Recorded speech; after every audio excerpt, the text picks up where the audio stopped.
Indeed, lads, welcome back to another video on the channel. Today I got for you guys an updated version of the 4-1-2-2 narrow custom tactics and instructions. The best custom tactics and instructions to go with this formation is what I have for you guys. This formation is very good attacking, offensively amazing, building up, defensively very decent, but all in all gets the job done. A great formation, so let's hop into it. All right, so hopping straight into it, we're only working with the 4-1-2-2 narrow formation today. Defensive style set to balanced and the width is set to 40. Now the width being at 40, you might be thinking, this is a narrow formation, why is it set kind of low? Well, the 40 width actually, what it does in game is clog up the midfield and gives your opponent a way harder time to break through your defense. So keep it at 40.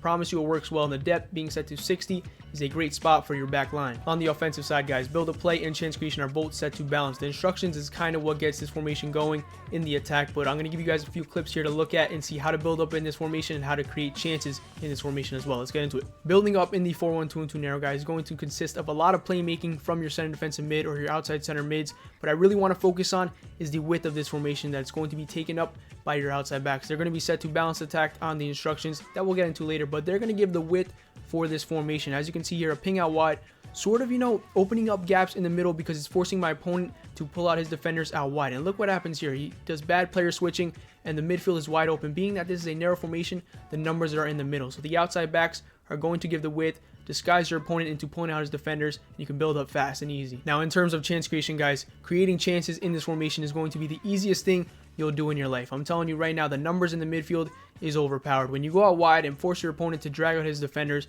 as you can see here, bring it back into the middle, and now you pick your head up, top of 18, you're going to have 3-4 guys open, and the shooting opportunities, the goal scoring opportunities are going to come for you.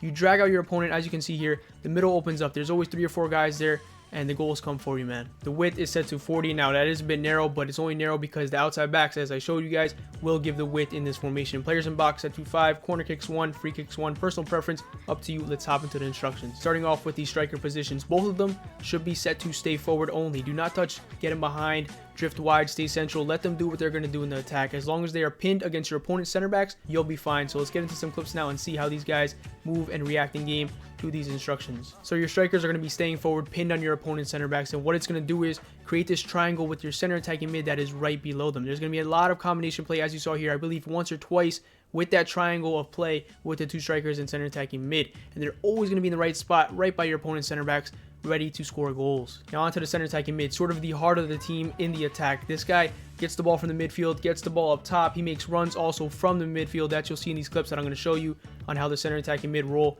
is in game in the 4-1-2-2 narrow. But the only instruction you have to set for this guy is stay forward, and that is it. That is all you have to do. And now for your center attacking mid being set to stay forward as well, just like your strikers, will become like a third striker, but obviously a little bit deeper right under them, creating that triangle. But we'll also be making a lot of runs, as you see here, from the midfield. And make sure to look out for these runs because they're always on, because no defender is going to be tracking the run coming from the midfield. Now for the outside center mids, guys, do not touch a thing for the instructions. Do not put cover center, don't put stay back while attacking. Balance everything, cover wing, because when your outside backs go forward, they're on cover wing. That way they can cover the wing defensively if your outside back is not back. So make sure that is on, and we'll get into some clips now because they make these runs from the midfield, guys, that you will see that is arguably the most important runs to look out for in the attack. So the outside center mids in this video is going to be consisting of Fabinho and Mars, and as you can see here, Fabinho making the run from the midfield that is unmarked by my opponent's defenders. Those runs from the midfield are going to go untracked. They're not going to be seen, and you need to make sure to look out for them. As you see here, Mars and Fabinho combination play. These guys attack and defend, as you see here.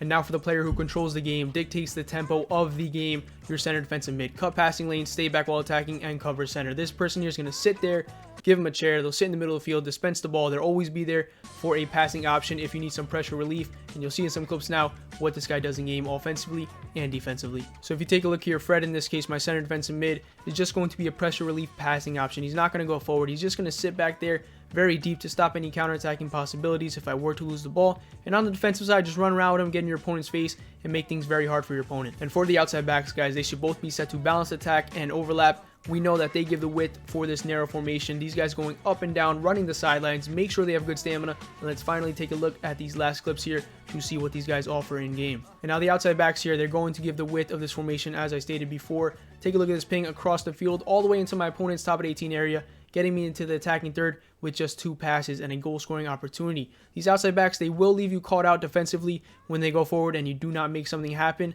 So make sure to keep an eye out for that. But your outside center mids should be covering, but they give a lot of attacking options. And for the center backs, do not touch a thing for the instructions. And the keeper I tried other things here with saving on crosses and saving outside box. I don't like it. Balance works for me, but personal preference up to you guys. But other than that, I hope you guys really enjoyed this video and got some value from it. Let me know if you try out the formation in what division or in Fut Champs and how it's going, what you recommend to change or tweak, and I'll make sure to take a look at it. But other than that, guys, take care.